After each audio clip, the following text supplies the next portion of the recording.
Okay, so this is the second part of cytology. A 79-year-old homeless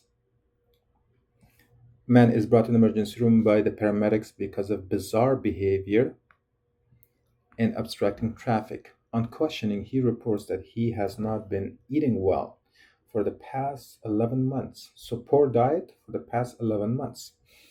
He's 5'10, 120 pounds. BMI is very low, 17 kilogram per meter square. Physical examination shows multiple ecchymosis, okay, and upper and lower extremities. Then they give you blood. Blood platelet count is normal. 160,000 is within the normal range. It is low, but it's not symptomatically low. So what cause like fatigue, ecchymosis, or anything like that. Prothrombin time is normal. Serum vitamin B6 is 9 nanogram per deciliter, which is between 5 and 30, so that's normal. Vitamin C or ascorbic acid is 0.1 milligram per deciliter, which is less than 0.4, so this is low. Let's highlight that. Folic acid is 5 nanogram per deciliter, which is between 2 and 20, so that's normal. Okay, so give you the scenario, and then they're asking you the ecchymosis in this patient is most likely due to a disorder, which of the following? So they want to know what is the cause of this ecchymosis. To answer a question like that, then first of all you should know what is ecchymosis. Okay, so first let's diagnose what is the condition, and then we can identify the mechanism of that condition. So first of all, what is ecchymosis? Echymo. Okay, where is the? I messed up. Let's see. Ecchymosis. So ecchymosis is bleeding into skin. Well, there are three versions of skin bleeding. You can see petechiae. So petechiae, that's one. Purpura, number two. Ecchymosis, number three. Petechiae is very small, about 1 millimeter, small dots of bleeding. And then purpura is slightly larger, more than 1 millimeter, 2 millimeter, up to 9 millimeter. And then ecchymosis is the largest one. So it's more of a patch, okay? So ecchymosis is more than 1 to 2 centimeter. So these are large patches of bleeding. So what is ecchymosis? It is bleeding into skin, skin bleeding, or bleeding into skin. Okay, so it's bleeding into skin. So that's ecchymosis. So to diagnose this, we're simply talking about, so at the end of the day, a conclusion we come to is this is a bleeding disorder. We want to know this is a bleeding disorder. Bleeding disorder. Bleeding disorder. Okay, so that's our condition. So we have diagnosed this person having a bleeding disorder. Okay, but bleeding disorders are three types. Number one, they come from clotting factor deficiency. Clotting factor deficiency, I'll put a negative sign, such as clotting factor 8 and 9, which is hemophilia, right? So clotting factor deficiency, that's one. Number two, it could be due to platelet count, low platelet count. Platelet count that is low or deficient. I mean, platelet count can be low or platelet can be deficient. They can be high in number, but they won't work. So either way, let's just say platelet deficiency. Maybe that's a better option. Deficiency means low, defective. Okay, so platelet deficiency. Three is vitamin deficiency. Vitamin deficiency, but not all vitamins. It's primarily vitamin C and vitamin K deficiency, one of these vitamins. So we know it's bleeding disorder, but we don't know what exactly the mechanism or cause of this bleeding disorder. But at least, if you look at it here, they give you the platelet count is normal. Okay, so platelet count is normal. So I'm going to rule that out. Let me see, where is my colors?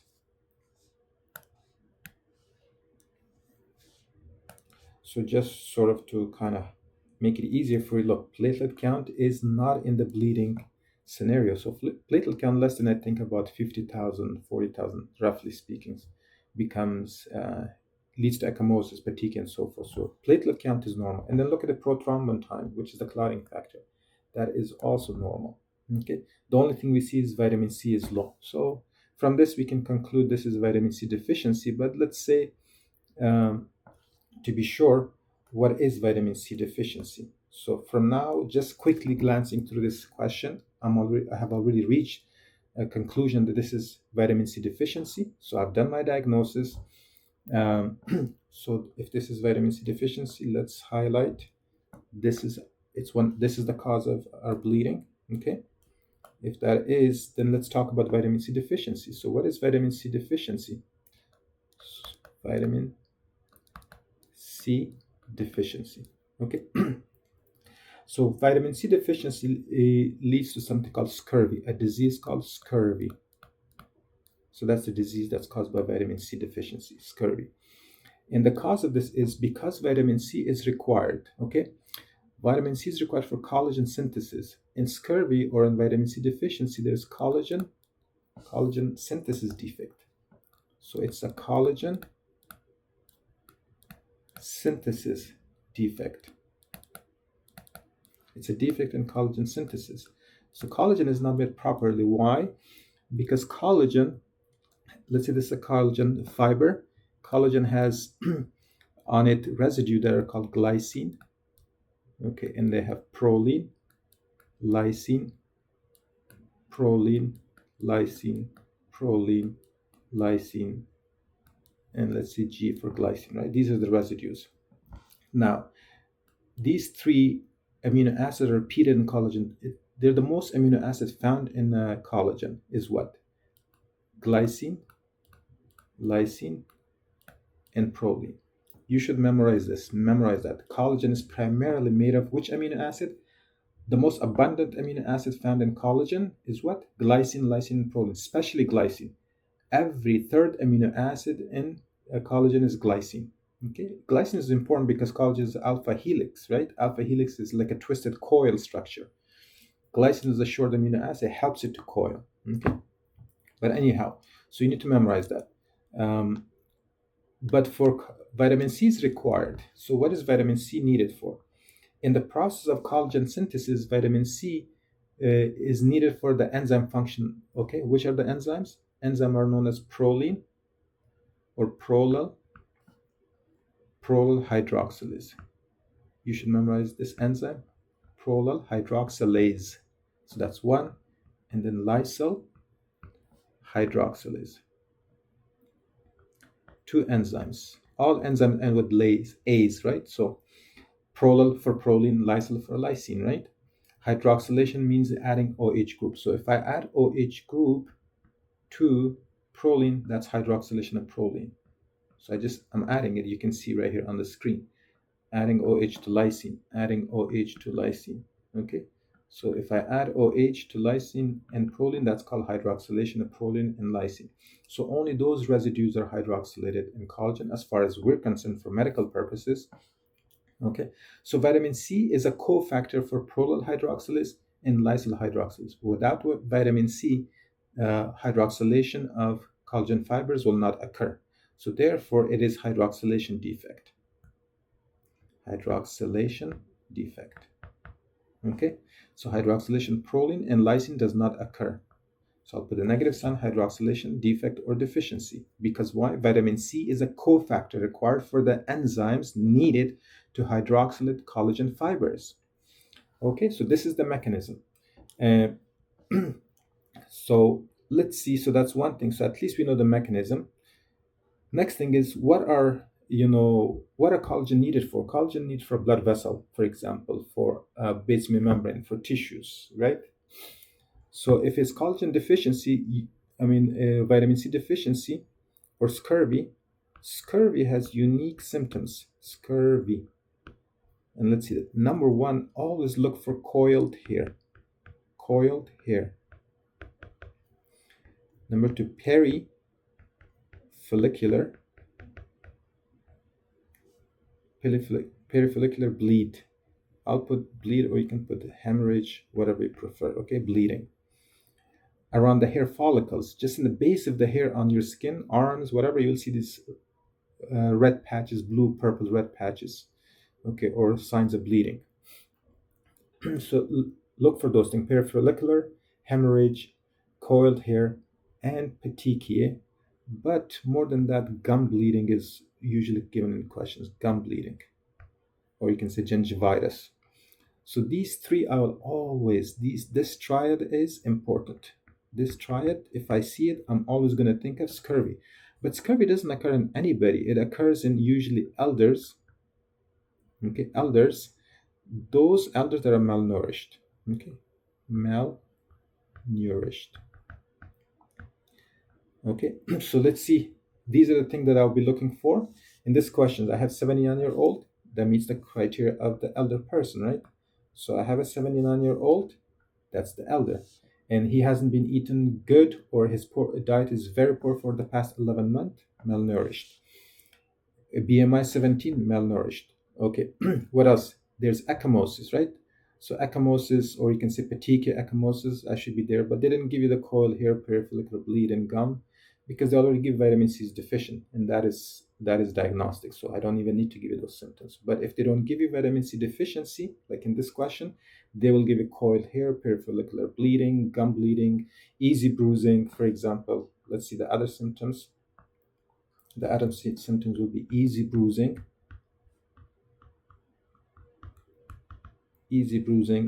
poor wound healing. Okay, and then of course petechiae or ecchymosis or purpura, one of those, which is all three of them are skin bleeds, right? So look for those things, but they give you ecchymosis already, so let me highlight that. So they have given you, which is the same thing as that, just smaller. Okay, petechiae is a smaller version of ecchymosis. So there's enough clues for you to know that this is bleeding disorder, but then when they give vitamin C specifically, it's vitamin C. Good. So now we know our question, we have diagnosed it, we know its mechanism. Let's read the question. What's the cause of ecchymosis? A, arachidonic acid. Well, you guys should remember that arachidonic acid is involved in bleeding, but that is because the product of arachidonic acid is thromboxane A2. Thromboxane A2 is required for platelet aggregation. Here we have platelet is normal, okay? So that's required for platelet aggregation. And only those, and thromboxane A2 is a prothrombin, right? It causes thrombosis, platelet aggregation, thrombus formation. It doesn't cause bleeding unless you use NSAID. Okay, NSAID can block the synthesis of thromboxane A2 and it can put you at risk of bleeding. Okay, so but that's not the answer because we know our issue is vitamin C. Clotting factor 5 mutation. Clotting factor 5 mutation is called factor 5 laden. Okay, it's a disease where the factor 5 is mutated. When the factor 5 is mutated, protein C cannot break it down. Okay, activated factor 5. Activated factor 5, so let's say factor 5 that's activated is a clotting factor. So activated factor 5 or VA, which stands for activated factor 5, can cause thrombosis, clot formation, and so forth. But if you don't want too much thrombosis, too much clot formation, what happens is there's an enzyme called protein C. Protein C actually cleaves or breaks it down or deactivates factor 5. Okay? But a mutated version of factor 5 is resistant to protein C cleavage, digestion, or breakdown. So it's resistance to it. If you have mutation in factor 5, then it is not being digested, so therefore its concentration will increase, and that is not bleeding. This leads to thrombosis. So that's clear cut. This is not the answer. This is prothrombotic state. Okay, same thing with that. Arachidonic acid production will lead to increased thromboxane A2. Increased thromboxane A2 is prothrombotic state. It leads to platelet aggregation. Platelet aggregation. Okay, so that means these are prothrombotic states, so they cannot be the answer. We're looking for something bleeding, not the opposite of bleeding. See, our blood is maintained in a homeostasis state, which means we want the blood not to be too thick to promote thrombosis, and we don't want it to be too thin to promote bleeding. So guess what? We have clotting factor that prevents bleeding, and then we have antithrombin and protein C, protein K, and so forth to prevent thrombosis. So we have balance, right? We have prothrombotic factor, we have antithrombotic factor to maintain blood flow in the normal state. Carboxylation of prothrombin. Prothrombin is clotting factor 2. Okay, so it's clotting factor 2. Carboxylation of prothrombin requires vitamin K. So when we talk about carboxylation clotting factors such as 2, 7, 9, and 10. Memorize that. Okay. Carboxylation of this clotting factor requires vitamin K. The question is not talking about vitamin K, the question is talking about vitamin C. So this is not the answer because this is related to vitamin K. Remember that carboxylation of the glutamic residues of clotting factor 2, clotting factor 7, clotting factor 9, clotting factor 10 requires vitamin K. Without vitamin K, these clotting factors cannot be synthesized properly. They're non-functional. So this is a state of bleeding. So vitamin K deficiency can lead to bleeding, but this is not the vitamin K issue. Hydroxylation of proline, yes, this should be the answer because we discussed that. Vitamin C is required for hydroxylation of collagen fibers, especially the amino acid proline and lysine. So let's highlight that. Our answer is C. Now this should be straightforward because you have to memorize all of these things plus understand it. On the exam, you won't have much time to process what I'm telling you. I'm teaching you. But for the exam purpose, you have to be quick, right? So you have to know it well. Methylation of organic acid, no, that's nothing to do with bleeding. So our answer is D. Hopefully this was helpful. These are important concepts. You should know them. Okay, you should know them, and for sure there's a question on it. Before I go, make sure you know the difference between petechiae. I mentioned it earlier, petechiae. Okay, purpura, and ecchymosis. All of these three means bleeding into skin. Okay, bleeding into skin. These are signs of at least, maybe look easy bruising, so you can define all of them. So petechiae is smaller. Okay, so it's the smallest, let's say about 1 millimeter. And then purpura, let's say about 5 millimeter. And ecchymosis is greater than 10 millimeter or 1 centimeter, right? 10 millimeter, okay. But these are signs of bleeding into skin, so you should be aware and comfortable with these mnemonics. Okay, so question number 2, let me get my highlighter. Question number 2 is talking about naproxen, which is an NSAID, is a non-steroidal anti-inflammatory drug that blocks the cyclooxygenase enzyme responsible for, this gives you good information you should know. Cyclooxygenase enzyme responsible for producing prostaglandins and thromboxane.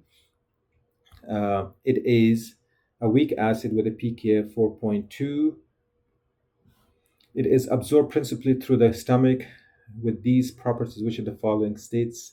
Sets of chemical states of the drug is most likely at gastric pH and at blood pH. Oh, okay, I get it what they're trying to say. So, these are my questions, what I'm trying to say. Okay. Idea is you should know about pKa.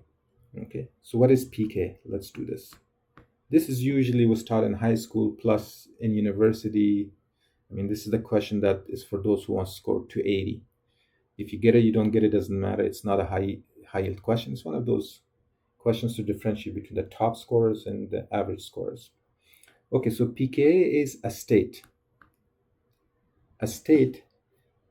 in which acid exists in protonated form. Protonated meaning it's attached to its hydrogen ion, and unprotonated. Proton is the hydrogen ion state. So it exists 50% in the protonated state and 50% in the unprotonated state. That's what pKa is for any specific acid. Okay. All right. If that is the case, then we want to know. So the protonated state is the ionized. It's also called the ionized state, and the unprotonated is unionized. Okay. All right. So the unprotonated is unionized. Okay. So we're looking for those things. So at least we know what a pKa is. Okay. There are rules that you need to understand. Strong acid have low pH or low pKa. Okay, and pKa is the inverse log of what do you call pH. So strong acid have low pKa. Weak acid, okay, so weak acids have high pKa, generally speaking, right? Example of strong acid would be hydrochloric acid, which is in the stomach with a pKa of 2, right? And then high pKa or a weak acid would be like lactic acid, okay? Lactic acid, which is a major buffer of your blood, okay? Or carbonic acid. I shouldn't say, oh no, sorry, carbonic acid would be a good example. Carbonic acid is carbonic acid, HCO3. Okay, so carbonic, you can just say H2CO3. Carbonic acid is a weak acid, and it's a buffer of our blood, right? Good. So we know at least this is rule number one. Number two, I mean, that's two rules. Let's give you the third rule. The third rule is when an acid, so acid can be put in a solution. So let's say a solution with a pKa that is less than the acid. So let's say this acid has a pKa, and what is it? 4.2, right? 4.2. So let's say it's in a solution where the pKa is 2. Or you can put it in a solution of which the pKa is 7.4. So what am I talking about? pKa of the stomach solution is about 2. pKa of blood is about, or plasma is about 7.4. So if you put this acid in a solution whose pKa is less than the acid, then the acid will be staying in the protonated state. Okay, it will be staying in the protonated state, which is unionized or non-ionized. When the acid is put into a solution whose pH is greater than the acid's pKa, then the acid will dissolve and it will be in the protonated. So this will be unprotonated, and this will be protonated or ionized solution. Okay. All right. So this is a rule. You should know that anytime you put an acid in a solution whose pKa is less than the acid's pKa, then definitely the acid will stay protonated, because that's acidic, more acidic than the acid itself. Okay, so it's not going to give its proton. Okay, and same is true. So in this case, the question, what are we looking for? The answer, that is stomach is less, so gastric pH, non-ionized. There you go. There you go. It's one of these. It's either B or D. And then the blood solution was ionized, so the only one that's ionized is D. So D is our answer. Okay, so hopefully this was helpful. Let's move on to the next. Okay, a pedigree of a family with genetic disorder is shown. I see the pedigree. Most affected members have 3 alleles closely linked to the disease locus. Okay, I'm going to highlight these things that I think you guys need to know its meaning. Because genetic questions, usually people get it wrong because they don't know the meaning of certain terms. A pedigree, I think everybody knows this is a pedigree. A family with a genetic disorder is shown. Most affected members have 3 alleles closely linked to the disease locus. However, individual 3 have the disorder but has a wild type allele. A wild type is a normal allele, not disease, linked to the disease locus. Okay? Which of the following is the most likely cause of this genotype difference? Okay, so let's look at the pedigree first, and then we can identify those things. If you look at this pedigree, the one that are highlighted dark, those are the diseased people, and the one that have clear, they're non-diseased. Okay, so diseased person, diseased person, diseased person, diseased person, and diseased person. Good, I highlighted it for you. Those are the diseased people. And then the one that are not highlighted, they're not diseased. Let's see what's the difference between them. Look, healthy people have 1, 2, 3, 1, 2, 3, 1, 2, 3, 1, 2, 3. So that means alleles that are 1, 2, 3 are healthy. 4, 5, 6 are most likely diseased. So if you look at them, anytime you have 4, 5, 6, the person has a disease. 4, 5, 6, and let me highlight them so that we can see. Now you know that dark shaded individuals are diseased. So 4, 5, 6 is the diseased alleles. 4, 5, 6. Okay, 4, 5, 6 are the diseased. Good. 1, 2, 3. 1, 2, 3 are normal. So that's one thing we want to differentiate. Okay. All right. So based on that, you should know that when you look at individual 3, 3, which is this one, I'm going to highlight it red. It has 1, 4, 5, 1, 5, 6. So the 1 is the normal allele. What is it doing on the diseased chromosome? Okay, so that's what they're asking. But let me give you some terminology, and then we will go answer this question in more details. So at least we know that. Okay, so allele. We want to know what is allele. Okay. Allele. We want to know what is allele. We want to know what is locus. Okay. And if you want to know this, maybe let's talk about the chromatids. Sometimes people have trouble, which is related to this chromatid, chromosome.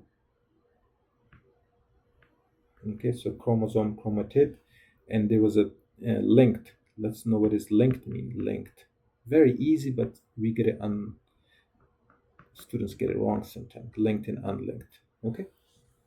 All right. So to do that, this is what I'm going to do.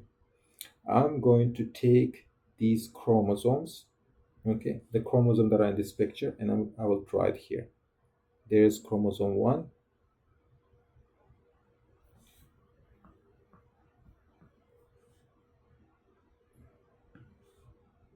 No, where's my pen? This. No.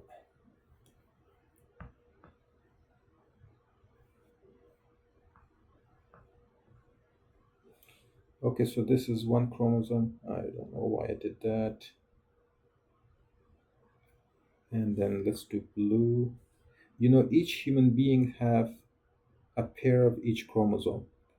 One from mom, one from dad. Okay, so one from mom, one from dad. Give me a second. I'm gonna increase my pen. Okay, so I had to fix my pen. Then we can see. So here we go, chromosome from mom, and then let's say, you know, dark chromosome from dad. So each human being, all of us should have, you know, at least the somatic cell should have a pair of each chromosome, one from mom, one from dad. And I'm going to highlight it for you.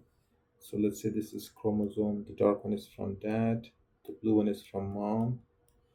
I know you guys, some of you probably want me to use the color pink and blue, but that's what we have right now. Of course, so that's 2 chromosomes. Each of them is a chromosome by itself. Okay, so that's chromosome. But because they are both chromosome, let's say these are chromosome 10. Each is chromosome 10. Chromosome 10 and chromosome 10, right? We have 23 chromosome or 23 pairs of chromosomes, so they come in pairs. Let's say this is chromosome number 10. So both are identical chromosomes. So therefore, when you have a pair of chromosome, homologous chromosome, they're called chromatid. So each is called chromatid. So chromatid is a copy of the same chromosome. That's what chromatid is, okay? So that solves our issue for these two. Now, on this chromosome, we have genes. Let's say on chromosome, the black chromosome, we have gene 5, gene 6, and gene, I think it was 4 or 5, yeah? We'll do exactly the same as what's on in the question. So 4, 5, 6. Okay? So guess what? The location where you have on the chromosome, these red dots, the location where you find these genes is called the locus. So locus is much easier. Locus is the location of the gene on a chromosome.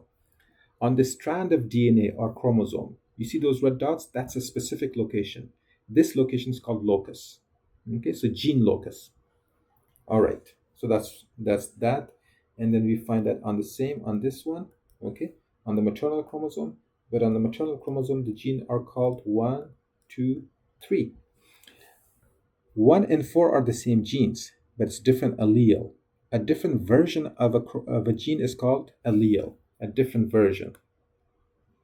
A different version of the same gene is called allele. So allele is a different version of the same gene.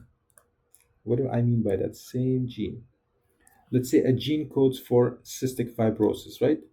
Uh, so cystic fibrosis gene, or FMR, that's famous one, FMR, which is for Fragile X syndrome, FMR1. This gene will have two copies. One of this gene copy is located on the maternal chromosome, and one of its copy is version or copy is located on the paternal chromosome.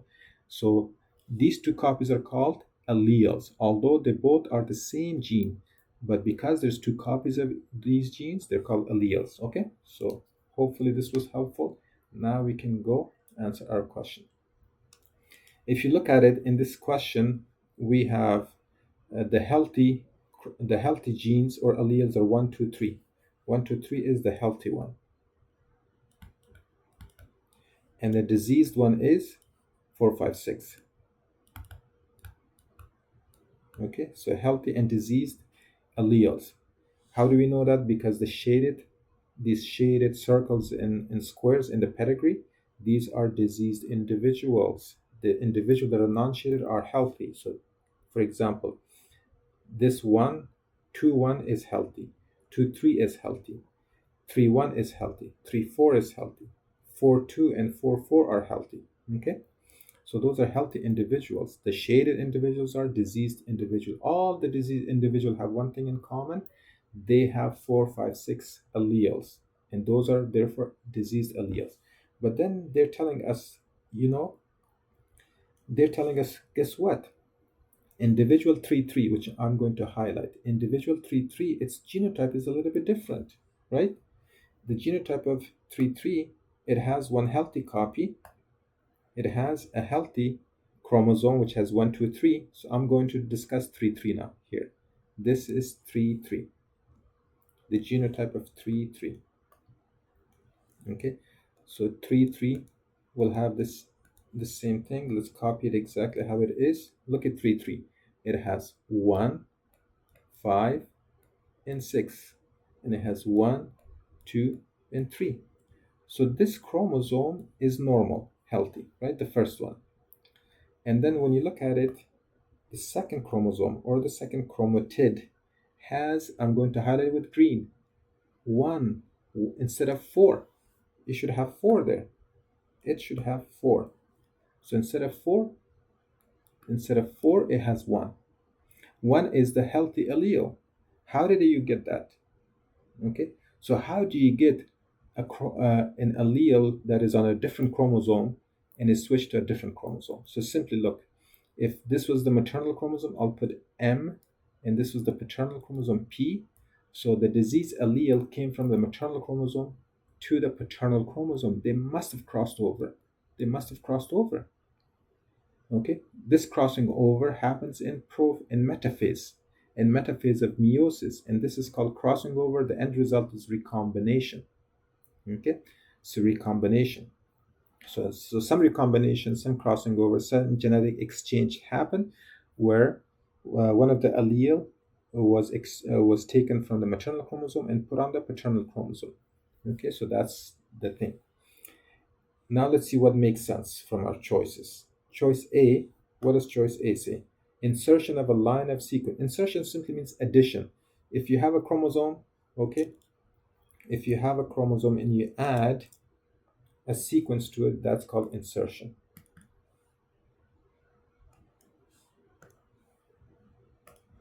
Let's delete these. Okay, let me delete this. We already know the answer to that. Let's go back to our pen. So if I have a sequence of DNA right here, okay, and then I add to it a new sequence. Okay, so I add to it a new sequence. Let's say this sequence from a different chromosome is added. without deleting. That's called insertion. So how would I do that? Let's see if I can use this.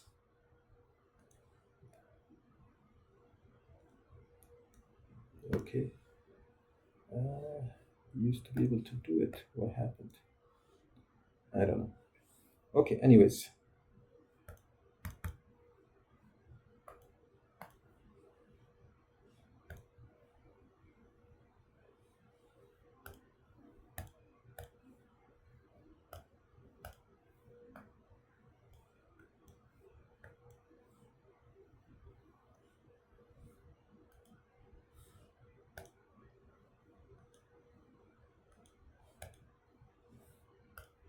Okay.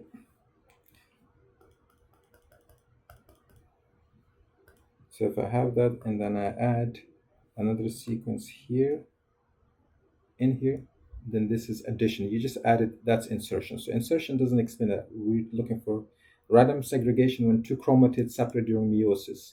So two chromosomes that are attached by a centromere during meiosis, okay, they separate into two chromosomes. That's called random aggregation. So let's say this separate into two chromosomes. So one goes here, one goes here, right? To different cells, each with its own centromere. They used to be attached as a pair of chromosomes, now they're separated. So that's random segregation. So that's not the answer. Insertion is not the answer. Recombination, yeah, recombination is the answer. Okay, so we'll keep that. A single nucleotide polymorphism. So if you have, when it comes to DNA, there's a gene that has A, T, C, G, G, G, and single nucleotide polymorphism. So this is gene 1. Let's say this is gene 1, and gene 2 is A, T, C, C, G, G. This is gene 2 version of that. The difference is the gene is the same, but this has G, a single nucleotide, and this one has a C, different nucleotide. So this is polymorphism. Okay, and then have transduction. Transduction is a good thing you should know, guys. Transduction is viruses, or I should say cells. How do cells acquire DNA, foreign DNA? Cells can get foreign DNA by three mechanisms: transformation, transduction, okay, and conjugation. So the cells can acquire DNA. Transduction, if this is a cell and this cell gets DNA through virus, and the virus injecting its own DNA into the cell, so it has its DNA and it injects it here, this is called transduction.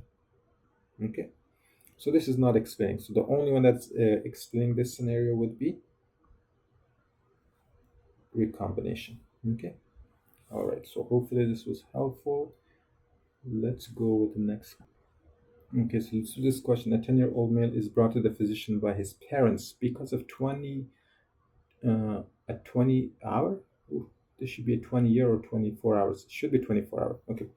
A 10-year-old male is brought to the physician by his parents because of 24-hour history of right arm weakness, right eye deviation, right eye vision loss. He has a history of multiple episodes of seizures. His mother and maternal grandfather have deafness. Physical examination shows loss of vision in the right eye and weakness of the right upper and lower extremity. Okay. Serum and cerebrospinal fluid concentration of lactic acid is increased. Mutation of which of the following is the most likely cause of this patient's condition. Okay, so they want to know what's the cause of this condition with these specific symptoms. So this person has, look, 24-hour history, so hours are missing. 24 hours history, sudden onset paresis, paralysis, or anopsia or vision loss. Usually we'll think of stroke. Okay, so these are signs of stroke. You should have memorized that by now. Okay, so sudden onset arm. It could be arm, it could be leg, whatever. Weakness or paresis, right? In a healthy young person shouldn't be there.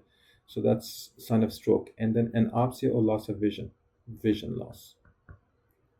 And it's unilateral right eye, right? Only vision loss. These are signs of stroke. So that's one thing. And then it also shows you that this person is having seizures. The person is having stroke-like symptoms, having seizure, and having lactic acidosis, right? Lactic acidosis. Young people. Acidosis. So when you see that in a young person, you should be always thinking of a disease called MELAS. MELAS is, so M stands for mitochondria, so let's do that. Encephalopathy, E. L for lactic, A for acidosis, S for stroke. Okay, so let's do this. M stands for mitochondria. Mitochondria. Okay, so E stands for encephalopathy. So mitochondrial encephalopathy. Encephalopathy. L stands for lactic. And then A for acidosis. Okay, and then S for stroke-like symptoms or strokes. Okay, all right, so let's do this.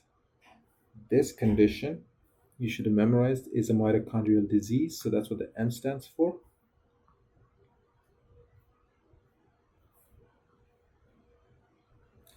And encephalopathy, E. Lactic, L.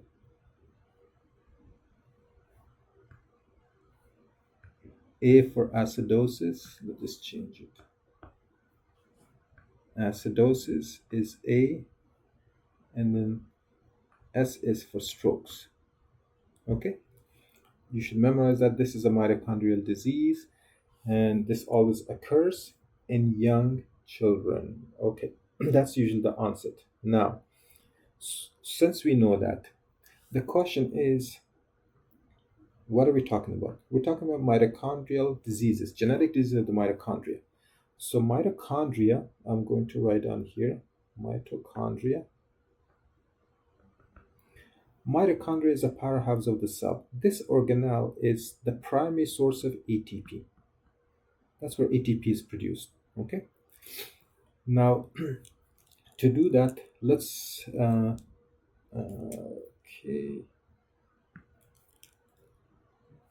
let me use this eraser. It's a little bit big.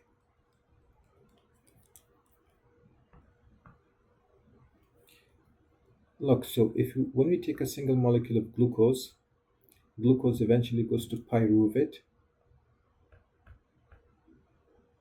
Pyruvate can either go to lactic acid, okay, lactic acid, or it can go to acetyl-CoA.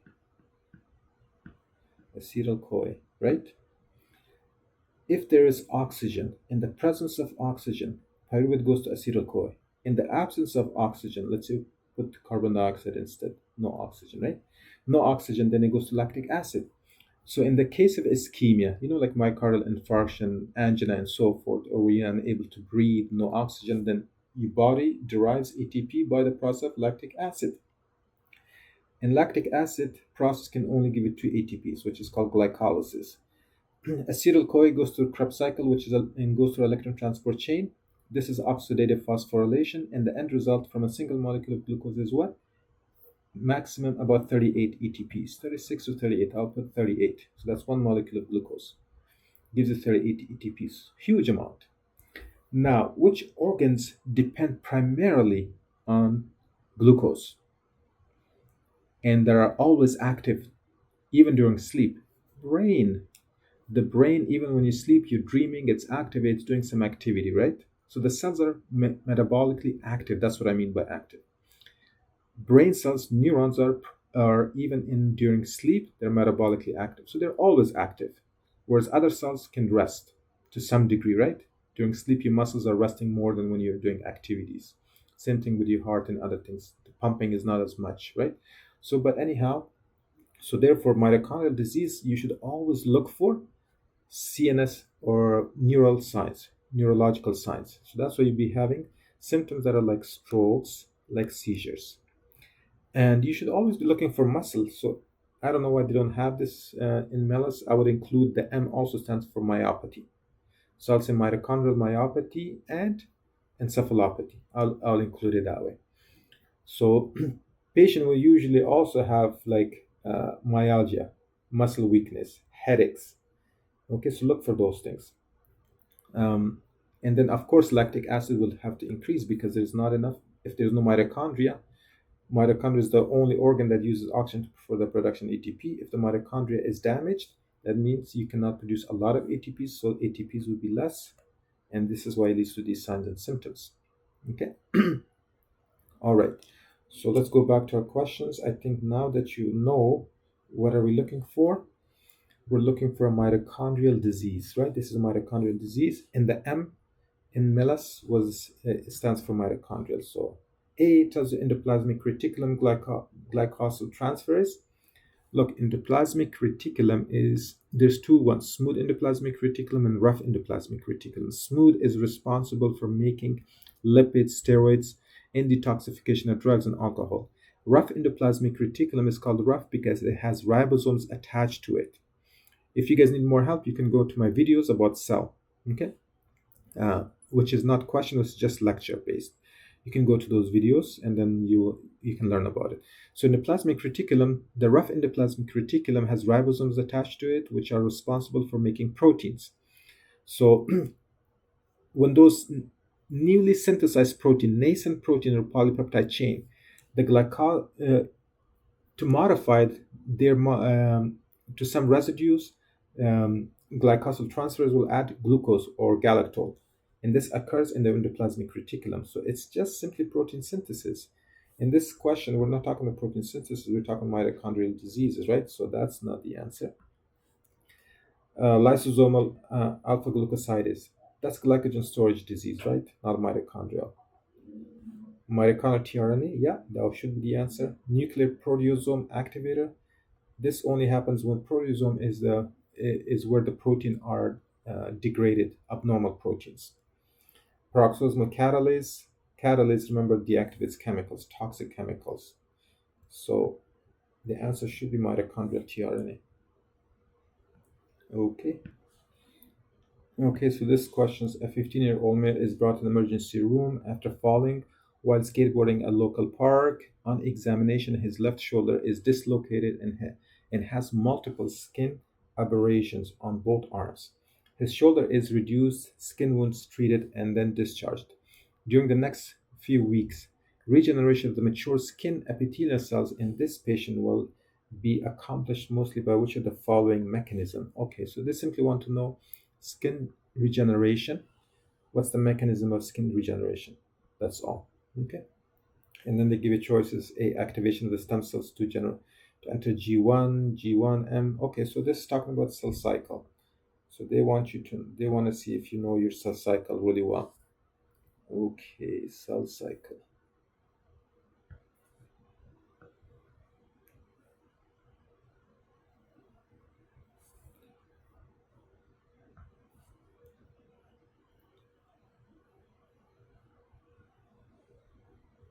Let's draw a cell cycle.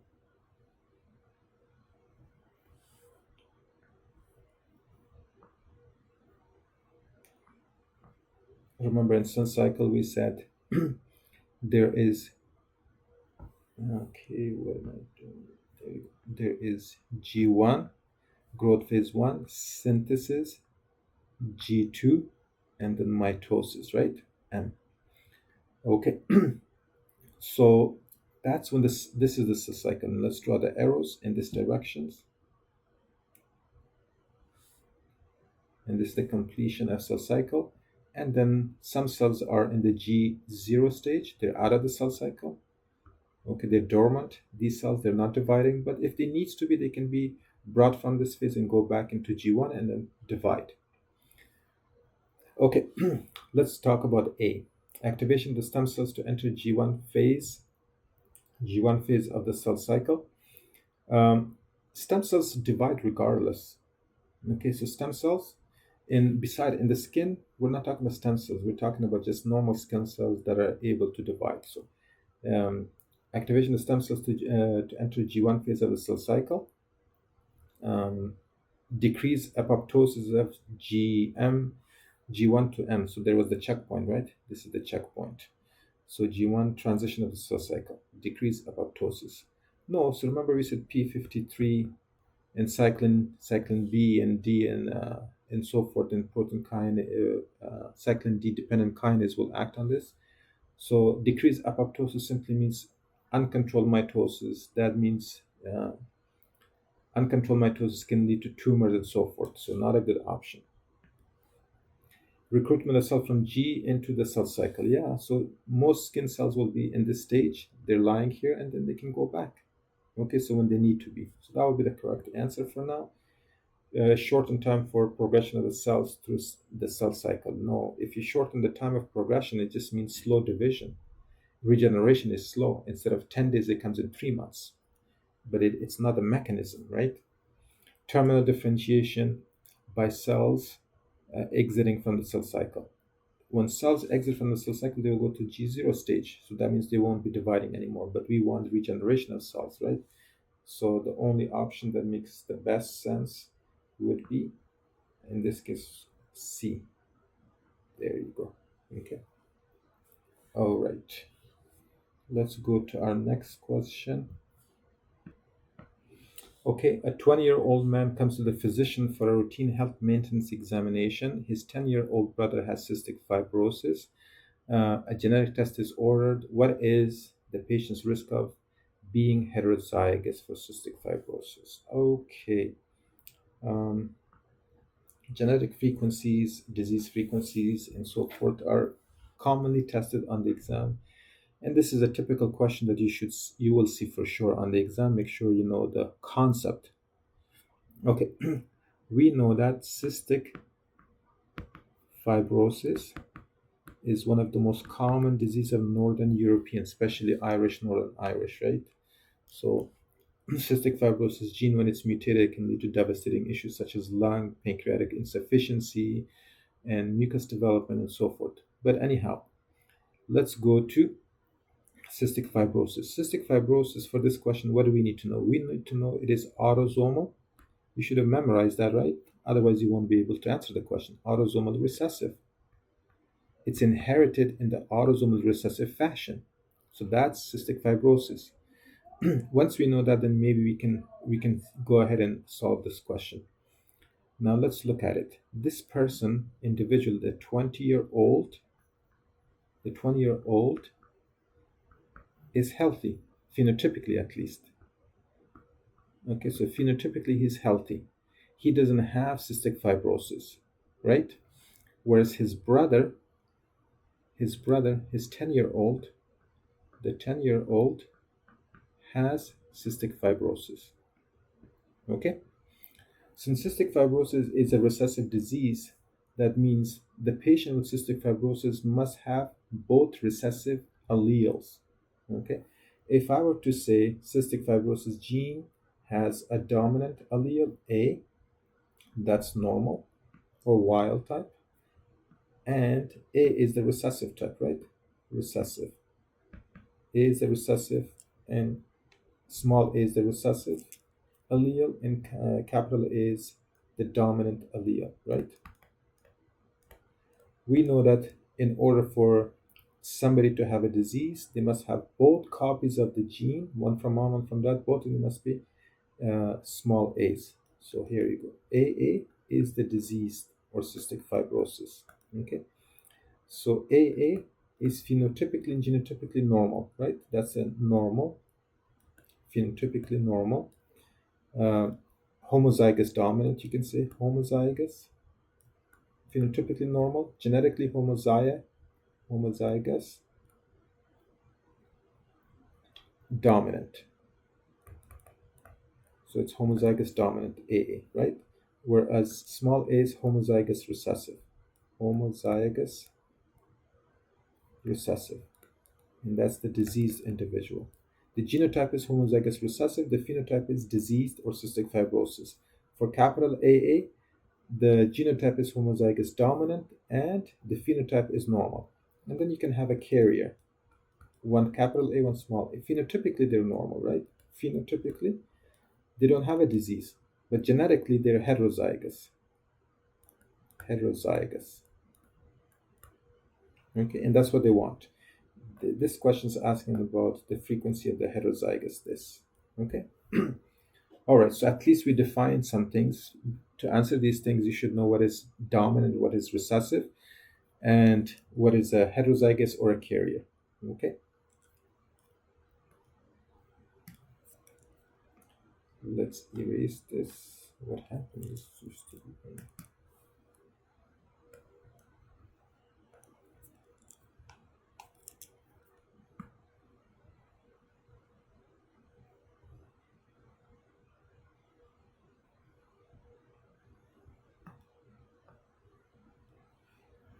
Okay, if that's the case, we know that the brother, so there's, we know these individuals have parents. So they have parents, and these parents have two children. Both of them are boys. Okay, so one of them is diseased, the 10-year-old, so I'll put 10, and the 20-year-old is healthy. The 10-year-old must have the genotype that's AA. If that is the case, but we know that the 20-year-old is healthy, phenotypically is healthy. Genetically, we don't know. At least he's not AA. So it's possible that he's AA, okay, or he is one of these, okay. So that's the thing. But now the parents, so in order for healthy people to have a diseased son, they must have at least one, each of them must have at least one allele that is recessive.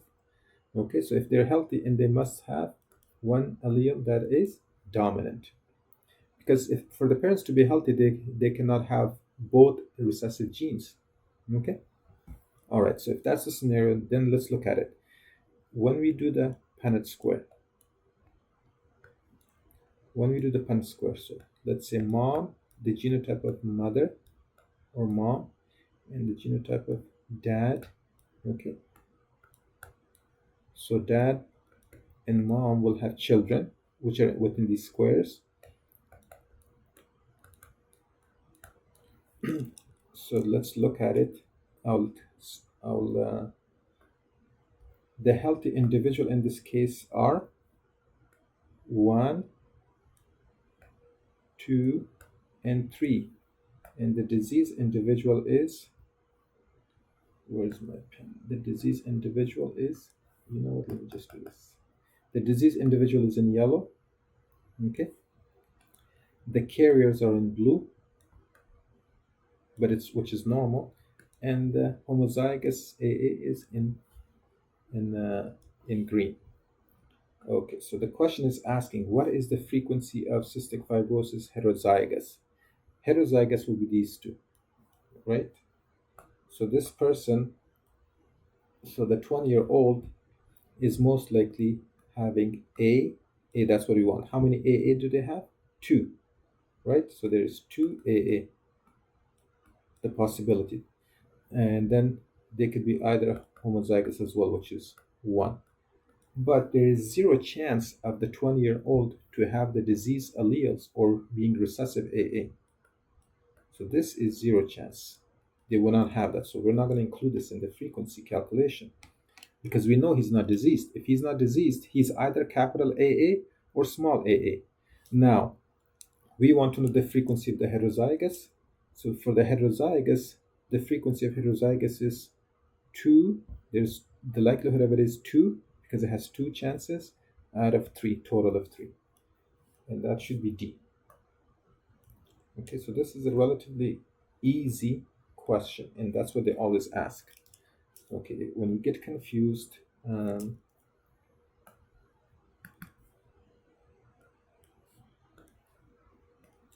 you get confused, then you should go back to your Punnett square. That's easiest to do so. We know that for healthy parents to have children, this is the scenario, this is the genotypes, right?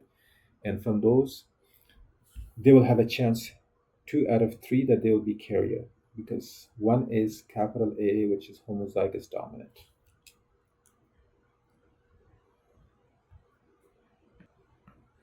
I mean, the other way you can do it also, one of the other easy way is um, just because these questions should be time saver. Let me show you another way.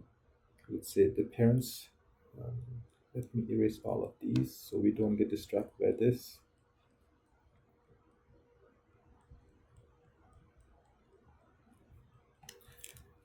So we know this person, this parents has two children.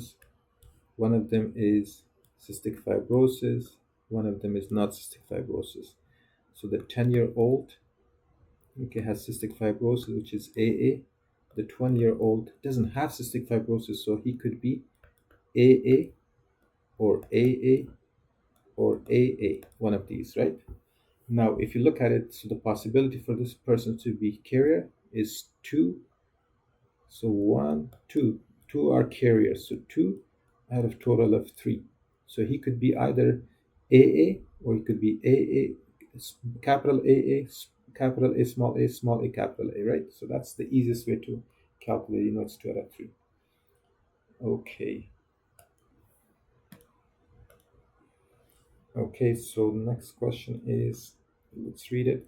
A 48-year-old man who recently immigrated from India comes to the physician um, because of 6-week history of non-productive cough, fatigue, and dizziness. He has a 30-year history of smoking, 1 pack per day of cigarette. That's extensive smoking. And he he smokes marijuana and does alcohol, and is alcoholic. Physical examination is unremarkable. PPD skin test shows 15 millimeter of erythematous induration. Chest X-ray and acid fasting are shows no abnormalities, so these are normal. Okay, treatment with isoniazid is initiated. 3 months later, he develops tingling and numbness in his extremities. Okay, so what's the issue? Which of the following vitamin deficiency is the most likely cause of this patient's condition? Okay, so they want to know what vitamin is deficient in this person. And this person is having, um, he's been treated for TB, right? So let's see. So we want to know what vitamin. I mean, if you have memorized it, you will know right away what it is. But let's say you don't know and you want to figure it out or you want to learn. So to answer these questions, number one, we have to diagnose it. The first thing is we have to diagnose, then manage, and then side effects. Okay. So step one, this is a 3-step question. Number one is we need to diagnose this condition. Number two, we need to treat this condition. And then we need to know the side effect of the treatment. Side effect of medications, right? So we need to know what medication to use for this condition, and then we need to know what the side effect is. Okay, let's do this first. Diagnosis. This person has cough, so he has cough. Okay, so non-productive cough, dry cough, fatigue, and he has dizziness. Very non-specific symptoms, so this doesn't help us. This does not help us, but anyhow, let's keep going. And he is a smoker. Maybe we're thinking of lung cancer, smoking what? 1 pack per day for how long? Doesn't say that. 30 years. Okay, 30 years. So you be probably thinking of lung cancer, so which is nothing wrong with that. And then what else do we have? He has PPD, skin test that is positive. Okay. Now PPD skin test in any individual, if it's more than 15 or more millimeters of induration and erythema, that's positive. In healthcare workers, people who are at risk, like relatives in coming in contact with patient, if it's greater than 10 millimeter, it's considered positive. In HIV immunocompromised patient, if it's greater than 5 millimeter, it's considered positive. So in this case, it's 15 milliliters is the maximum. So anyways, that's positive in any kind of patient. It doesn't really matter. But then we have chest X-ray, which is negative, and it has sputum analysis, acid fast stain, which is specific for mycobacterium, acid fast stain, which is negative, plus this person has no symptoms. It's asymptomatic because he doesn't actually have symptoms of TB. These are just general symptoms. Maybe the person's just tired, okay, or dehydrated. That's what it looks like. Dry cough, fatigue, and dizziness. Okay. So, anyways, this scenario is always considered um, latent TB. Latent TB. So, your diagnosis will be latent TB, which is asymptomatic. Latent TB or tuberculosis. Latent TB, the only thing that's positive is the PPD skin test. Otherwise, the person has no active TB symptoms. Okay, so that's latent TB. Now, the management or treatment for latent TB is isoniazid or INH for 9 months. Okay, all right. So the management for latent TB is INH for 9 months. It's monotherapy. If this was active TB, we'll do polydrug therapy. We'll use INH, erythromycin, ethambutol, and so forth, right? Okay. And rifampin, that combination. So combination therapy is for active TB, monotherapy for latent TB. So this is latent TB. We diagnose it. That's good. The next thing is step 3 is we want to know the side effect of this drug, INH. Well, INH, you should have memorized it. You should know that INH inactivates. It inactivates vitamin B6. Okay, it inactivates vitamin B6. It also increases excretion, renal excretion, right? Or excretion, increase excretion, output excretion of vitamin B6. It also inhibits paradoxin, okay? Okay, paradoxin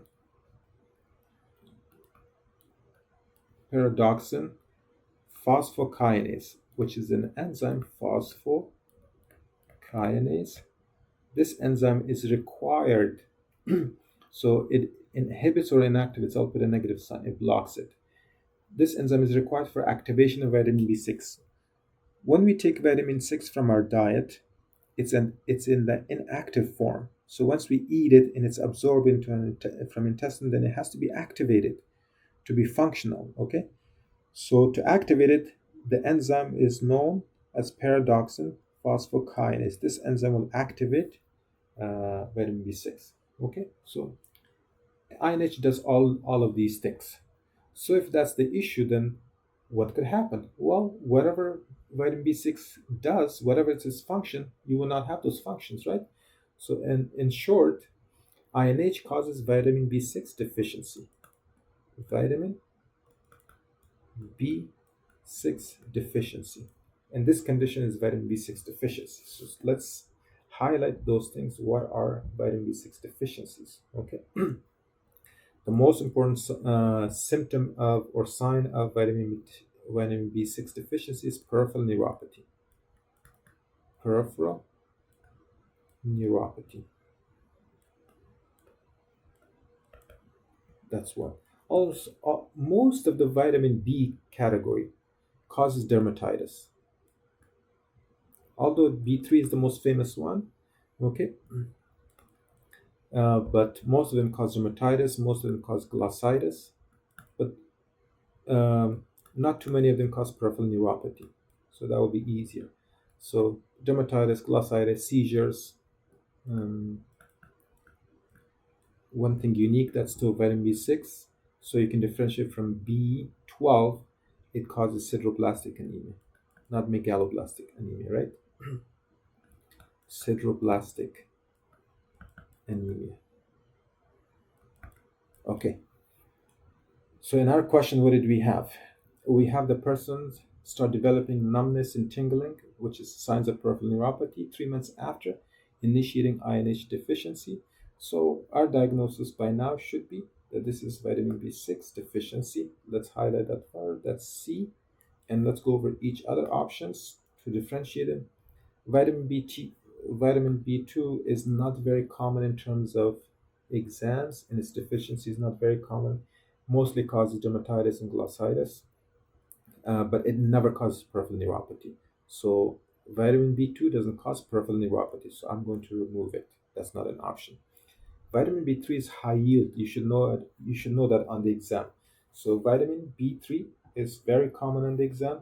And guess what? Vitamin B3 is responsible for niacin synthesis, nicotine, uh, or NAD, niacin, NAD, nicotinic acid, all the same thing.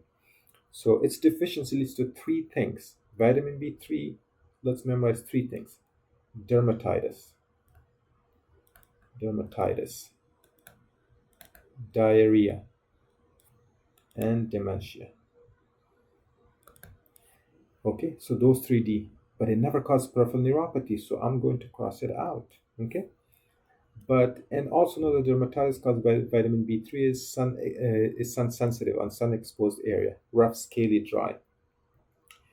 Vitamin B12 causes megaloblastic anemia. Megaloblastic anemia. Plus, it doesn't cause peripheral neuropathy. Could cause to some degree, but it causes more spinal cord degeneration, right? It causes subacute combined degeneration. That's vitamin B12, which is coracospinal tract degeneration or spinothalamic tract degeneration in spinal cord. Spinothalamic tract degeneration will lead to loss of pain and temperature, and coracospinal tract degeneration will lead to upper motor neuron lesions. But again, vitamin B12 does not cause sideroblastic anemia, causes megaloblastic anemia, and doesn't cause so much peripheral neuropathy. Okay, and it's not affected by INH anyways. So vitamin B9, folic acid and vitamin B12, they do the same thing. They both cause megaloblastic anemia. They're both responsible for methylation of DNA. They're both methyl carrier. Methyl carrier means CH3. They both carry this molecule and donate it to other things that need it, such as DNA synthesis. But the only difference between folate and B6 is folate does not cause does not cause neurological deficits such as corticospinal tract deficiency or spinothalamic or dorsal column deficiency, whereas B12 does. Okay, and none of them are affected by INH. So the answer should be C. Okay, so hopefully this was helpful. Let's go to the next.